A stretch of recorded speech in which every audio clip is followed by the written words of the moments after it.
You know that feeling, right? When you're stuck, facing a really tough choice, and you just wish someone could tell you exactly what to do. Well, that's a feeling that's as old as time.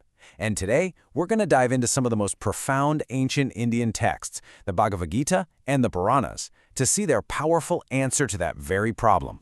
Let's explore this path of action. So, our journey starts on a battlefield with a warrior named Arjuna, and he is facing a completely impossible moral choice. His confusion is just, you can feel it. Look at his plea here.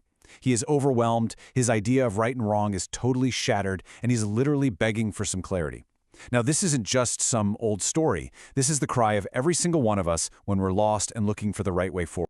When you're in a situation that tough, what's the first impulse? For a lot of us, it's to just do nothing, right? To run away, to avoid the choice, to just check out from the whole situation. And that leads us to this huge philosophical question that the Gita tackles head-on. Can you actually escape action? Is that even an option? To answer that, we really need to get into what these texts call the secret of action.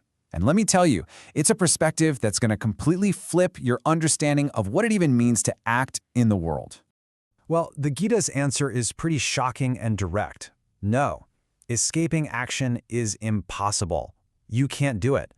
The very forces of nature, our own built-in qualities, are pushing us to act constantly. I mean, think about it. Even breathing is an action. Thinking is an action. We are fundamentally wired to be beings of action. There's no off switch. Okay, so if we can't stop acting, what about just faking it? Sitting perfectly still like a monk, but inside your mind is just racing, thinking about all the things you want, all the arguments you want to win. Well, the Gita has a pretty strong word for this, a hypocrite, or a Mithyachari. It's a form of self-deception, really, because true renunciation isn't about just locking down your body while your mind runs wild. That's a total dead end. So, here's the crucial point. If we can't stop acting and faking it is just hypocrisy, what's the solution? This right here is the heart of the teaching of karma yoga. The path isn't to stop acting, but to completely change your relationship with your actions. Do your duty, whatever it is, do it as well as you possibly can. But, and this is the absolute key, you have to do it without being attached to the results, not to the praise, not to the blame, not to success, and not to failure. And this isn't just some nice-sounding theory. The text points out that this is a proven path. You have these great figures from the past, like the wise king Janaka. He's said to have reached spiritual perfection not by running away from the world, but by diving right into it, by doing his kingly duties completely selflessly for the good of everyone. So what happens when somebody actually masters this? What does it feel like on the inside? Let's take a look at the inner state of the ideal yogi, the person who has perfected selfless action. The qualities of a person like this are pretty incredible. Their joy, their satisfaction, it all comes from within, from their own self. It's not dependent on external things. For them, duty isn't a burden they have to carry for some personal reward. They don't have any selfish need for anything or anyone, and that right there is what lets them act with true freedom and real compassion.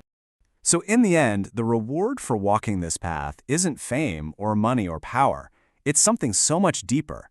It's an unshakable, profound inner peace, a kind of supreme bliss that, as the text says, abides in the divine. It's the end of all the striving and the beginning of just being. Okay, so we've been zoomed in on the individual's path. Now, let's pull the camera back, way back. Because the Puranas, this other huge collection of texts, they show us the giant cosmic stage where all of this action actually happens. What's really cool is that the Brahma Purana starts a lot like Arjuna's story, with a question. Here you see these sages, gathered in a forest, and they're asking the biggest questions you can possibly imagine. How did this all begin? What's our story? Why are we even here? The quest for wisdom is always the starting point. And in response, they get these amazing stories, like this one about the great King Prithu. The world is in a crisis. The earth has stopped providing for everyone. His duty, his righteous action as a king, is to act for the good of his people. So he compels the earth, which has taken the form of a cow, to provide for all of creation once again. I mean, this is karma yoga on a planetary level. When you see these two ideas side by side, it all clicks into place. You have the sages who are seeking wisdom, and you have the king who is performing his duty.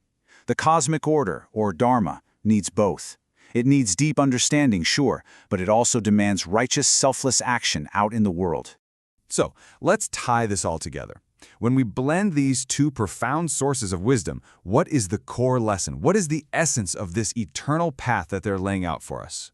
This table really breaks it down. You can think of the Bhagavad Gita as the personal psychological manual. Act with skill, do your absolute best, but then let go of the outcome.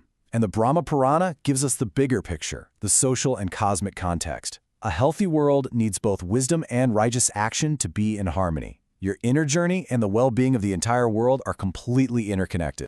And that brings it all right back home, to our lives. We might not be warriors on a battlefield or ancient kings, but we face choices every single day.